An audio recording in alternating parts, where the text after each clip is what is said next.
Hello everybody, my name is Nairi. I'm running an adoption type channel, but also sometimes I speak about stuff that is interesting to foster carers and for those who are dealing with children with childhood trauma. So if you think that's something interesting to you, then please subscribe and hit the notification bell.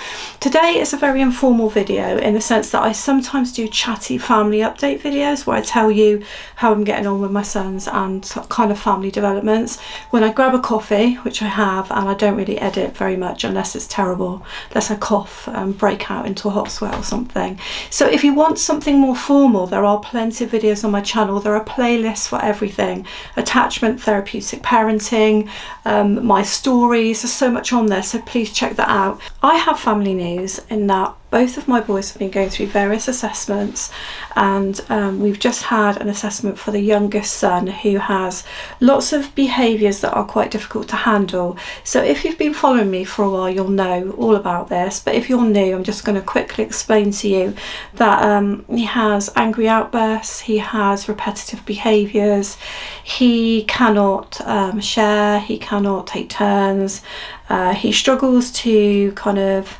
engage in conversation in a meaningful way with other people. He likes to lead the conversation all the time, and he also has like obsessions about things. So it's been Titanic, at the moment Star Wars, all those types of things. Now this is where it's embarrassing, okay? The embarrassing thing is that I know all about childhood trauma. I feel like I really know about childhood trauma. I've researched it, I've kind of talked about it, I've even written about it in the book that hopefully will get published, but I know about it. And I've also dealt with children that have had childhood trauma and have also had autism as well. So in the early days with my younger son, there was a lot of conversation from the primary school about whether to move forward with any assessments, looking at, they're calling it now neurodiversity, I think, in the UK. Okay, so that's assessments around ADHD, autism and other things as well. And they were kind of like questioning why I'd want to move forward with it. And I get that, because they were saying, well, based on the boy's early history, surely that's more likely to be the problem. In other words, they were saying it's more likely to be trauma than it is to be autism or something of that nature. And for a long time, my husband and I just really held back, and we didn't move forward with any assessments on either of them, actually. My oldest son's got different needs, which I'm going to update you on him a little bit as well. But we didn't want to move forward with anything. We wanted to kind of like go with therapeutic needs, seek out therapy, and just kind of encourage, nurture, use paced parenting, all those things. But latterly, my youngest son had been showing a lot more traits that were what you would expect from autism, a lot more high level anxiety, and I was becoming concerned that maybe we were missing something. My biggest concern is for the boys' independence later and whether they're going to get the help they need. It's not really about the diagnosis for me, it's more that maybe can help them with independence later. And so we pursued the pathway to get him seen for neurodiverse conditions, and we went about a month ago. We had 2 lots of 3-hour sessions with different professionals, psychologists and a psychiatrist, and you name it, it was done. And at the end of that, we had no idea what the result would be, but I can say that on my last video I mentioned the nurse chatting to me about the things he does, and she kept mentioning the word autism. So I was thinking, oh, okay, you're obviously thinking maybe he does have it. And then I was kind of thinking along the lines of, okay, he's probably going to come out with this. And he hasn't. He hasn't come out with any of it. He has not come out with an autism diagnosis. He hasn't come out with fetal alcohol syndrome, ADHD. They were looking at Tourette's because he's got a bit of a tic as well. And they were looking at, I think it was dyspraxia. He has none of it. So I feel like egg on the face a little bit.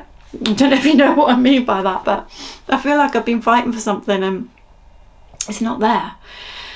Am I relieved? Yes, I'm really relieved in many ways, because we've had an autistic child living with us, and it is very much a case of sometimes therapeutic ways of dealing with things don't work so well. They're very much kind of like, they need to start for everything, they need to finish for everything, they need to know what's going to happen. And I feel like it's a slightly different way of working, although there's lots of similarities. So yes, I am really, really relieved in a way that he doesn't have any of those things. But it's kind of back to the drawing board a little bit, and I took a day to process it. I've got to be honest, my husband never really championed the fact that he might have it. Never. He didn't think I was wrong to kind of want to go forward with it, but I think he always had his doubts about whether he had it or not. And I think I was more convinced that he had it than my husband. So my husband didn't seem shocked at the result at all. He just carried on with his stuff, you know, just carried on doing what he was doing. And we're like, you're not actually going to take this in. Like, this is big. This is massive. He doesn't have it. He doesn't have any of those things. So we are dealing with anxiety around trauma, and that's very different. And I think that, yeah, it took me a while to take it in and to think about how to move forward from here. On top of that, my youngest son has started to ask about his birth mum. Now, I've mentioned this in other videos as well, that I knew that my youngest son would be the one to start kind of querying, I think I'm going to take these glasses off, querying more about his birth mum. This is a really good cup of coffee, it's really strong. And I think that even though we've told them so much about their birth family, we shared a lot of information with them, I always felt they weren't really taking it in, partly because I don't know that they wanted to. He has seen a picture before, so he asked to see a picture again, and we're very limited with the resources we have that we can share with them. So I went and got the picture out, and he immediately wanted to have it copied, and he wanted to take it into school to show his friends. Now, this bit I could see as a little bit hurtful, but I don't. Okay, I'm hoping all this will help you guys as your children get older, because you might have adopted younger children at the moment, or you might be thinking about going ahead for the process. And I hope you'll remember this video and think, yeah, I remember that lady, whoever she is, saying this, that I didn't get hurt by it, but I did have to kind of come back and repeat to him what he'd said so he could hear how he was saying it. He said, I want to take this in to show everybody who my real mum is. And I said, okay, that's fine. I said, but you might not get the response that you're looking for. You may not get them being that interested even that this was your real mum, because the picture he has is much younger anyway. And then he said, I'm not like everybody else though, mum, am I? Because I've not had, he didn't say it this way, the experience, he said, but I've not been born from you. He said, whereas all of my friends, I've got, their mums have actually given birth to them. I mean, that's not how he said it. And I said, no, that's very true. I said, but it is possible for me to feel the same about you as if I had, and I do feel the same about you as if I had. And I said, although this is your, as you put it, real mum, you don't actually have a relationship with her, you don't know her, and so when you see her, it may not be as you're expecting. But I said to him, as I've said all along, because this is very much a closed adoption, the boys have never had contact with their mother and father since the court case happened. It wasn't deemed that it was going to be safe or helpful for them. It was, we have letterbox contact with the maternal grandparents, and that's about it. So I said, but I won't stop you from if you want to do this and you want to meet with her, I won't stop you to do that. I'll support you to do that, but you need to understand, first of all, we don't know where she is and how long it will take to find her. Secondly, she may not be able to meet up with you for whatever reasons, and even if she does, it may not be what you're expecting. So I said, you need to be ready for that. So we then said to him, we'll leave it a week and see if you still feel the same. So it's been probably about a week, and he hasn't mentioned it again. I think he will though. I think he will, and I think we will be meeting up with her. And Tim and I have already met her. Like, I'm not worried about it. I just want him to be ready for it. I'm worried about the impact on him if he doesn't get the response he's hoping for. That's what I'm worried about. So that's moved things forward quite a bit, and I do think that this is going to come up again, to be honest with you. So the flip side of that is my oldest son is like, no, I do not want to see any of that family. And I think, although he's slightly older than my younger son, he has more memories. He's always been really clear with me, I do not want to meet up with them. And when my younger son asked to have this photo to see, my older son, when I went out to get it, left the room and made some other excuse, and hubby hadn't picked up on it. I knew right away why he'd left the room. For some reason he thought I was just going to display this photo out on the table, and I went and found him. I said, you and your brother are very different. I said, I would never ever even make you look at a photo you don't want to look at, let alone meet up with someone you don't want to meet up with. And I said, and you need to hold fast to that, because the danger is, of course, as my younger son, being a more dominant character, will try to talk my older son into seeing the birth family with him to make him feel better about it. And I know my older son doesn't want to do that, so we're going to have to tread very carefully around that situation. So I hope that helps you if you ever come across it. But it's not something to be afraid of, I think. And I do think as well that curiosity can kill the cat. I don't know if you know that saying. I feel like for my younger son, if he doesn't get the opportunity to meet her and he really wants to, it's going to gnaw away at him. It's going to eat away at him. And I think then he might go about it in a different way, which is unsupported. So I want to support him with that. So that was that. So that is my younger son, and I will still say he's got a very high level of anxiety. And excuse me, swig of tea. I think that's something that they really did. Coffee. I think that's something they really did pick up on as soon as he went in for the assessment, is that he's got a high level of anxiety. And with him, it comes out in a really volatile way when he can let it out. And so we need to be looking at ways to support him, and I hope they will give us ways to support him. The other thing we did is after it was like a 5-minute phone call which changes your life. This is why I thought it was odd that my husband didn't react more. 5 minutes to tell us he doesn't have any of those things, but he does have childhood developmental trauma, was what they said. And when we come off the phone, we were thinking about it, and I actually asked Tim to ring back and ask them, is that a diagnosis as such, or is it kind of not? And they said they were actually really helpful on that. I thought they were going to say, well, does it matter if it's not, blah blah blah, but we got an answer right away, and they said actually it's not at the moment, but it's likely to be very soon. So NICE, the health organisation, are looking into it as an actual diagnosis.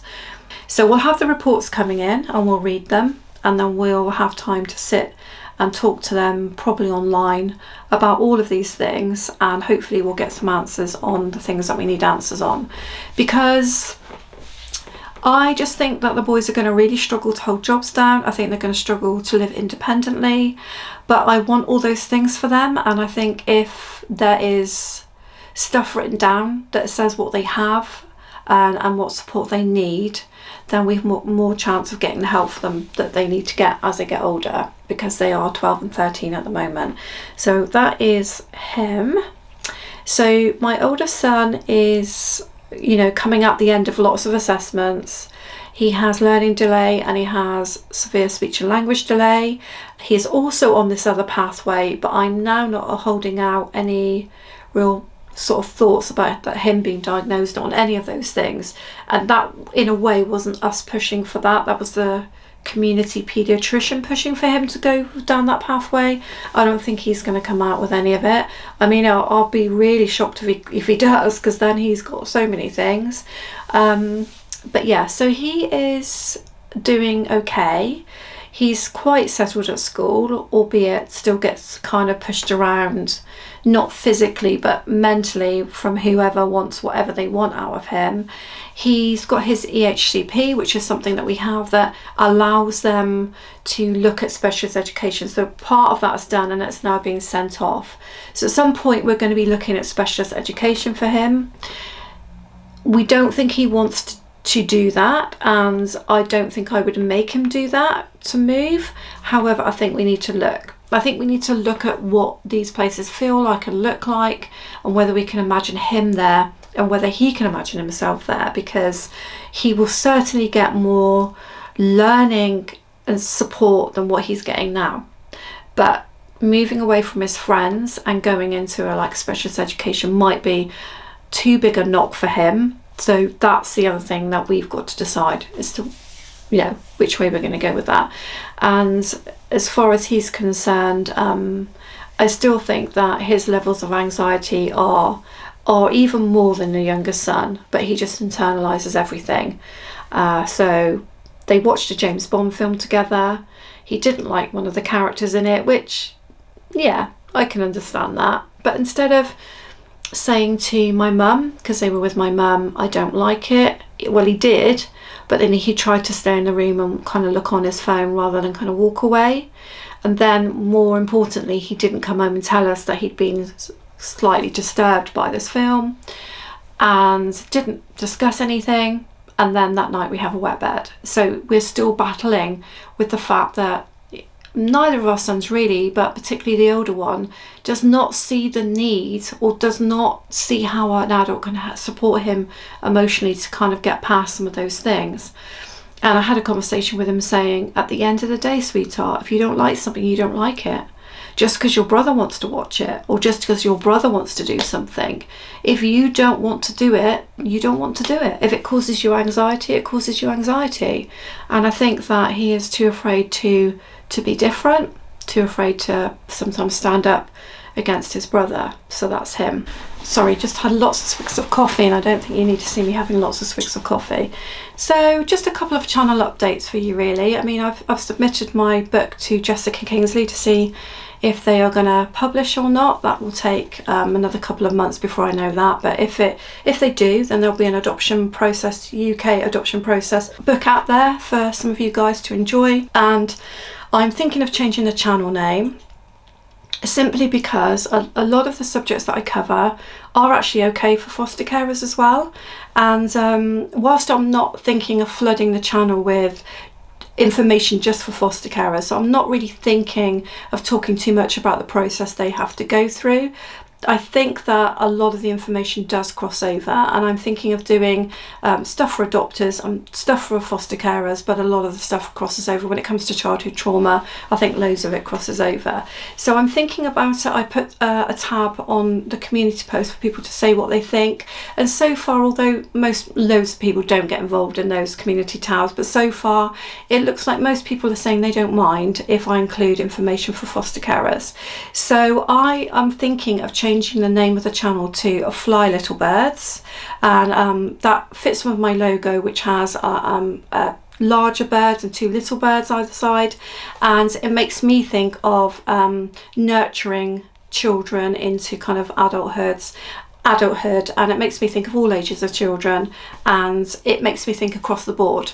So I'd love to have your comments on that, what you think that would be like. It's going to move me away from adoption with Nairi. It's going to take my name out of it. So to start with, I might take a bit of a hit when people kind of don't kind of understand the name or know it's the same thing, and I have to change all of my accounts. Everything will have to be changed, but I think it might be worth it, because I feel like I can speak as an ex-foster carer about how it feels to be a foster carer and the things that foster carers run into, and I can speak as an adopter now, having adopted the boys. I think I can speak on both sides, and obviously having two children that have developmental childhood trauma, I can speak about that, and I've had loads of training on that as well. So that is what I'm thinking of doing. I also put something on about how often people like to have videos, and there was a percentage of people who said once every 2 weeks, but there was the biggest share of people wanted one every week, and then there was a significant number that said 2 every week actually, and there were a few that said 3 or more than 2. So what I'm thinking of doing is I'm going to do 1 a week for sure, and every now and again I'll drop a bonus video in, which might be a video like this was a little bit more chatty, or it might be that perhaps if I put one on, so I put one on at the moment about children hoarding and why they hoard, what it looks like, and kind of like how to help them. Now, I would see that as quite a niche subject, and some people are going to love that video because they're going to have children that actually do it. But for some of you who are on the adoption process, you won't be ready to kind of take that information in, or you may have children already that don't hoard. So I call that niche, and on a week like that, I might well drop a second video in, just so that people have got something else to watch and look at. I would encourage you to look at my website if you haven't already. On my website, there are digital products on there. Now, I would like to ask you, is a digital product helpful, or would you actually rather see on a website a written product that you send off for and get? So these digital products are things like, if you need to work out how to do your eco map or your support network, I've got a performer on there that you can download and you can do it, and it's just going to save you loads of time. It gives you a performer of all the ideas of where that support network can come from, and then a blank for you to fill in. That's one example. Another one is like the ultimate guide for adopters. So almost every stage that you would go through as an adopter, that you can kind of tick that off as you're going along. So not up the UK adoption process, but adopters in general across the board. And that's this like 3 or 4 page document that you download and tick off. So I'd be interested to know if you guys think that's something that people would be interested in, or you think they're actually going to physically want a paper copy and pay a little bit more for a paper copy.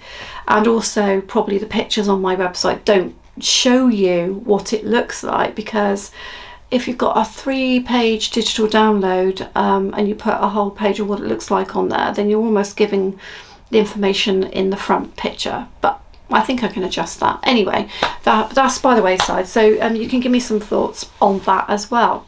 So guys, I think that's everything. I'm working really hard on the channel to kind of give you what you're looking for, what you want. So if you're not subscribed, please do. Check out the rest of my videos. I will link a video at the end that say completely different from this. Perhaps I'll link a very succinct therapeutic parenting attachment video, say on pace, so you can see the different style of videos that I do, and I'll see you on my channel. Thank you.